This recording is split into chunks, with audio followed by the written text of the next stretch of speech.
ओम नमो भगवते वासुदेवाय। अग्नि पुराण 5वां अध्याय श्री रामावतार वर्णन के प्रसंग में रामायण बालकांड की संक्षिप्त कथा। अग्निदेव कहते हैं, वशिष्ठ, अब मैं ठीक उसी प्रकार रामायण का वर्णन करूंगा जैसे पूर्व काल में नारद जी ने महर्षि वाल्मीकि जी को सुनाया था। इसका पाठ भोग और मोक्ष दोनों को देने वाला है। देवर्षि नारद कहते हैं, वाल्मीकि जी, भगवान विष्णु के नाभिक मल से ब्रह्मा जी उत्पन्न हुए हैं। ब्रह्मा जी के पुत्र हैं मरीचि, मरीचि से कश्यप, कश्यप से सूर्य और सूर्य से वैवस्वत मनु का जन्म हुआ। उसके बाद वैवस्वत मनु से इक्ष्वाकु की उत्पत्ति हुई। इक्ष्वाकु वंश में ककुत्स्थ नामक राजा हुए। ककुत्स्थ के रघु, रघु के अज और अज के पुत्र दशरथ हुए। उन राजा दशरथ से रावण आदि राक्षसों का वध करने के लिए साक्षात भगवान विष्णु 4 रूपों में प्रकट हुए। उनकी बड़ी रानी कौसल्या के गर्भ से श्री रामचंद्र जी का प्रादुर्भाव हुआ। कैकेयी से भरत और सुमित्रा से लक्ष्मण एवं शत्रुघ्न का जन्म हुआ। महर्षि ऋष्यशृंग ने उन तीनों रानियों को यज्ञ सिद्ध चरु दिए थे, जिन्हें खाने से इन 4 कुमारों का आविर्भाव हुआ। श्री राम आदि सभी भाई अपने पिता के ही समान पराक्रमी थे। एक समय मुनिवर विश्वामित्र ने अपने यज्ञ में विघ्न डालने वाले निशाचरों का नाश करने के लिए राजा दशरथ से प्रार्थना की कि आप अपने पुत्र श्री राम को मेरे साथ भेज दें। तब राजा ने मुनि के साथ श्री राम और लक्ष्मण को भेज दिया।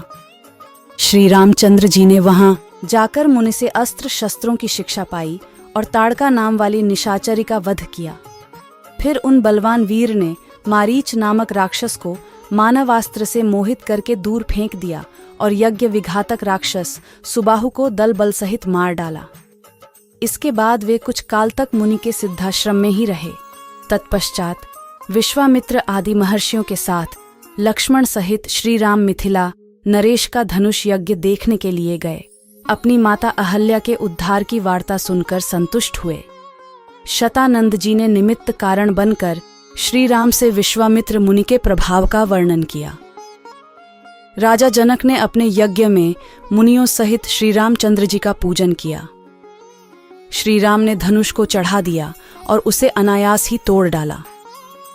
तदनंतर महाराज जनक ने अपनी अयोनिजा कन्या सीता को, जिसके विवाह के लिए पराक्रम ही शुल्क निश्चित किया गया था, श्री रामचंद्र जी को समर्पित किया।